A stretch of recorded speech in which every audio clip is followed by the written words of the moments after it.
Muitas línguas pelo mundo são tonais. Isso indica que o tom, ou seja, a altura, a frequência do som num fonema, geralmente uma vogal, é relevante, ou seja, fonêmico. Duas palavras podem se diferenciar simplesmente pelo tom. Um clássico exemplo é o mandarim, onde uma sílaba pode ter 4 tons diferentes. Pá, pá, pá, pá. Mas como os tons surgem nas línguas? Existem processos que fazem uma língua originalmente sem tons desenvolver tons? Sim, existem, e o desenvolvimento de tons a partir da ausência deles é um fenômeno conhecido como tonogênese. Diversos aspectos fonéticos podem levar ao desenvolvimento de tons, os principais sendo articulações laríngeas de consoantes, a altura das vogais e a acentuação. Vamos abordar cada um desses casos, mas vê se não esquece de conferir o meu vídeo sobre acentuação e tons que eu tenho aqui no canal para poder ter uma base do que é tratado aqui. Articulações laríngeas das consoantes incluem aspectos como vozeamento, aspiração e o fechamento da glote típico de consoantes ejetivas, implosivas ou da parada glotal, ou oclusiva glotal. A forma como esses aspectos influenciam no surgimento de tons varia dependendo de a consoante estar no ataque ou na coda da sílaba. Vamos começar falando de consoantes na coda. Geralmente uma aspiração final leva a um tom baixo, enquanto um fechamento da glote produz um tom alto. Não vou entrar em detalhes sobre a razão disso acontecer, mas preste atenção no exemplo aqui e veja se só de repetir você não percebe essa tendência. Digamos que uma língua sem tons tem as seguintes sílabas: bat, pat, bas, pas, ban, pan. Agora considere que uma oclusiva final sofra lenição para se tornar uma parada glotal, enquanto uma fricativa final sofre lenição para se tornar uma fricativa glotal, uma simples aspiração. Agora temos ba, pa, bar, par, ban e pan. Note que, mesmo sem que você queira pronunciar uma diferença em tom, a constrição da glote que você precisa fazer para a parada glotal já automaticamente aumenta a frequência do som da vogal. Você já induz um tom mais alto ali. Ba, pa. Da mesma forma, uma aspiração, que é formada de uma abertura e relaxamento da glote, reduz a frequência do som da vogal automaticamente. Bar, par. Por outro lado, a nasal, que não sofreu mudança, não causa aumento nem redução do tom. Ban, pan. Nesse estágio, o tom não é fonêmico, pois ele é apenas resultado do tipo de consoante que vem após a vogal. Se a consoante constringe a glote, a vogal tem tom alto. Se ela relaxa a glote, tem tom baixo.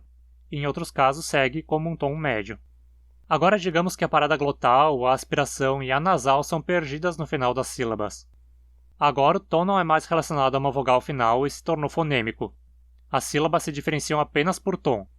Ba, pa, ba, pa, ba, pa. Essa é provavelmente a maneira mais comum de os sons surgirem em línguas pelo mundo.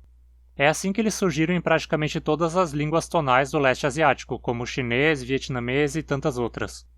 O surgimento de tons dessa maneira pode criar tanto tons altos e baixos quanto ascendentes e descendentes. Ou seja, em vez de ba e ba, poderíamos ter ba e ba. Agora vamos pensar em como os sons surgem a partir de consoantes no ataque das sílabas. Nesses casos, consoantes surdas, aspiradas e glotalizadas costumam produzir um tom alto na vogal seguinte, enquanto consoantes sonoras costumam produzir um tom baixo. Vamos considerar de novo as mesmas sílabas de antes: bat, pat, bas, pas, ban, pan. Agora as versões começando com a consoante vozeada tendem a ser pronunciadas com uma vogal com um tom mais baixo e as com uma consoante desvozeada com um tom mais alto. Bat, pat, bas, pas, ban, pan. De início, novamente, o tom não é fonêmico, pois ele sempre vai ser baixo após uma consoante sonora e sempre alto após uma surda. Mas digamos que a língua posteriormente, na sua evolução, perca a distinção de vozeamento e todas as consoantes se tornam surdas. Com a perda de vozeamento, o tom é a única forma de diferenciar as sílabas agora. Pat, pat, pas, pas, pan, pan. Mas de fato é muito raro que consoantes no ataque induzam o surgimento de tons numa língua que não é tonal. Mas existe um caso em que isso está acontecendo na atualidade, o coreano. O coreano é uma língua com pitch accent, ou acento de altura, como o japonês. mas o dialeto padrão de Seul não possui acentuação fonêmica. Palavras com 3 ou mais sílabas pronunciam a segunda sílaba da palavra com maior altura, maior frequência, ou seja, num tom mais alto que as demais sílabas. 어머니, 문지르다. Palavras com apenas 2 sílabas não possuem uma com altura mais acentuada. 무릎, exceto... No coreano temos 3 séries de oclusivas: aspiradas, tensas e plenas ou vozeadas. Além da diferença na articulação laríngea, também existe diferença na altura da frequência da vogal que segue a consoante. Após uma consoante tensa ou aspirada, a vogal é pronunciada com tom alto, e após uma plena, com tom baixo. Assim, historicamente, tínhamos, por exemplo, chada, chada, jada. Mas em muitos dialetos atuais, a articulação das plenas e das aspiradas se tornou idêntica no início das palavras. As plenas são pronunciadas surdas e aspiradas da mesma forma que as aspiradas. A diferença atualmente se mantém apenas na vogal que a segue, que vai ter um tom alto após uma aspirada e um tom baixo após uma plena. Assim, as pronúncias ficam chada, chada, chada. Os dois últimos casos se diferenciam apenas pelo tom da primeira sílaba. Em palavras de 3 ou mais sílabas, isso faz com que aquelas que comecem com uma consoante tensa ou aspirada tenham as 2 primeiras sílabas com tom alto, e não apenas a segunda como outras palavras. Pela minha percepção, isso ainda continua sendo um tipo de acento de altura, pitch accent, mais complexo do que originalmente, mas ainda não acho que se enquadraria num desenvolvimento de tons propriamente ditos, diferente do que outros argumentam. Uma coisa que é comum é consoantes no ataque alterarem o padrão de tons de uma língua que já é tonal por influência original de consoantes na coda. Vamos pegar de novo os exemplos de sílabas que desenvolveram tons pela influência de consoantes finais que foram perdidas. Havíamos ficado com 3 tipos de tom: alto, baixo e médio, certo? Agora consideremos o que vimos sobre consoantes do ataque. As vozeadas tendem a induzir um tom baixo na vogal seguinte, enquanto as desvozeadas induzem um tom alto. Como isso afeta vogais que já têm tons? Bem, existem 2 formas. A indução de um tom baixo numa vogal que tem tom alto pode originar um tom ascendente, ba. Um tom alto induzido num tom alto pode manter um tom alto, pa. Um tom baixo induzido num tom baixo mantém o tom baixo, ba. Um tom alto induzido num tom baixo pode causar um tom descendente, pa. Já num tom médio, a indução de um tom baixo pode causar um tom ascendente médio, de baixo para médio, ba. E um tom alto induzido num médio pode causar um tom descendente médio, de alto para médio, pa. Depois, com o desaparecimento da distinção de vozeamento das consoantes do ataque, os novos tipos de tons se tornam fonêmicos.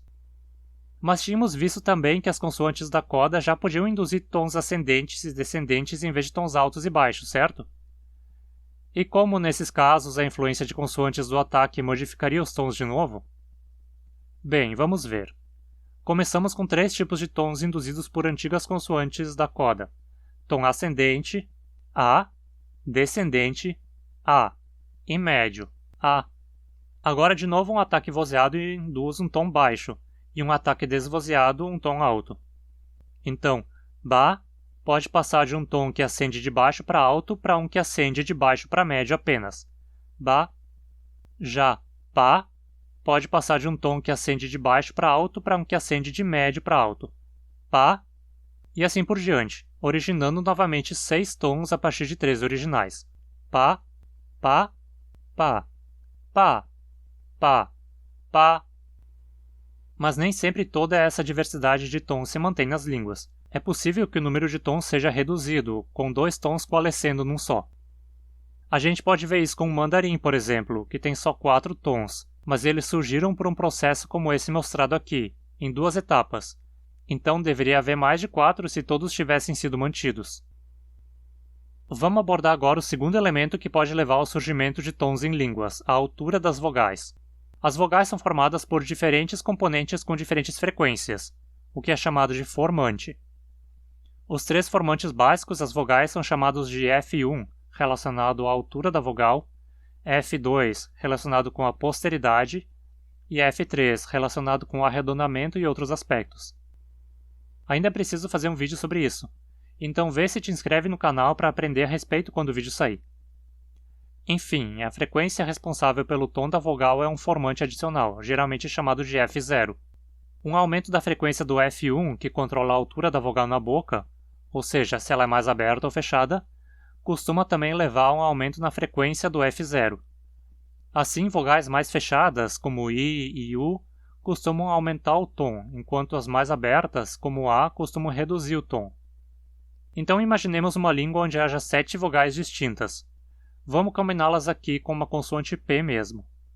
Pi, P, Pé, Pá, Pó, Pô, Pu. Consideremos agora a tendência de vogais fechadas aumentarem o tom e vogais abertas reduzirem o tom. Pi, Pu passam a ter um tom alto.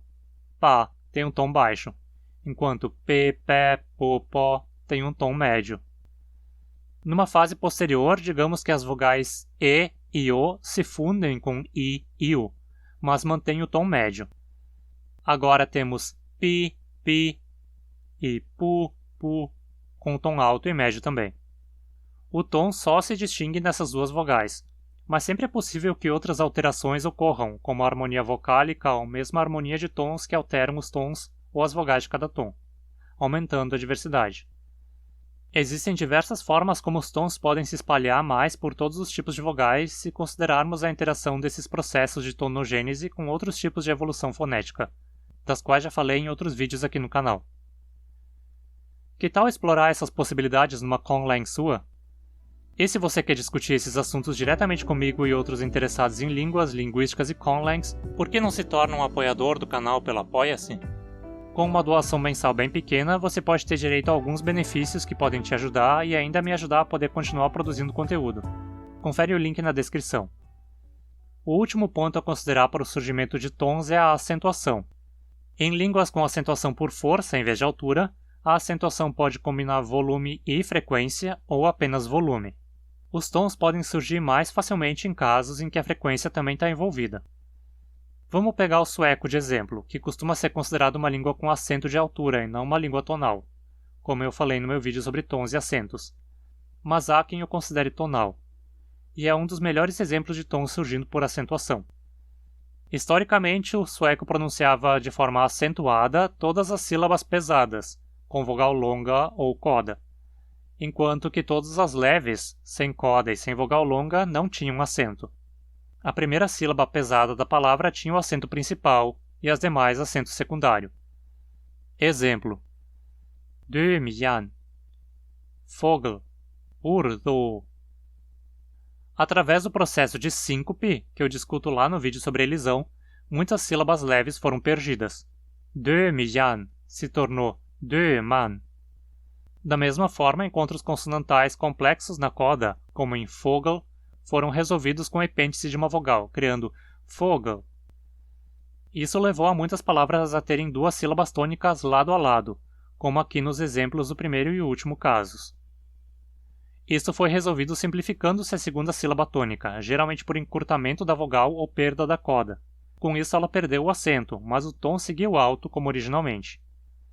Com isso passou-se a ter sílabas átonas com tom alto ou baixo, enquanto as tônicas sempre tinham tom alto. Depois o acento de força foi perdido totalmente, reinterpretado apenas pela sua altura, e assim a língua se tornou dotada de acento de altura, ou pitch accent, onde as palavras podem ter uma sílaba com tom alto ou duas.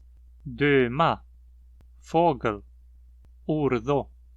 Em geral, o surgimento de tons a partir de acentuação ou de altura de vogais é bem raro, raríssimo. Tons vindo da interferência de aspectos laríngeos às consoantes é de longe o tipo mais comum. E talvez você tenha reparado que eu usei formas diferentes de representar os tons nos diferentes exemplos. Como exatamente representamos tons usando o alfabeto fonético internacional? Bem, logo vai sair um vídeo sobre isso especificamente. Então vê se te inscreve no canal e ativa as notificações para ser informado de quando ele sair. E confere mesmo lá a campanha do Apoia-se e considere se tornar um apoiador caso esse canal seja útil para você. Ou quem sabe você possa fazer uma doaçãozinha pequena via Pix ou PayPal. Qualquer valor que você puder doar já é importantíssimo. Você também pode ajudar o canal a crescer pelo seu engajamento com curtidas e deixando seu comentário aí embaixo. E me segue também lá no Instagram. Obrigado e até a próxima!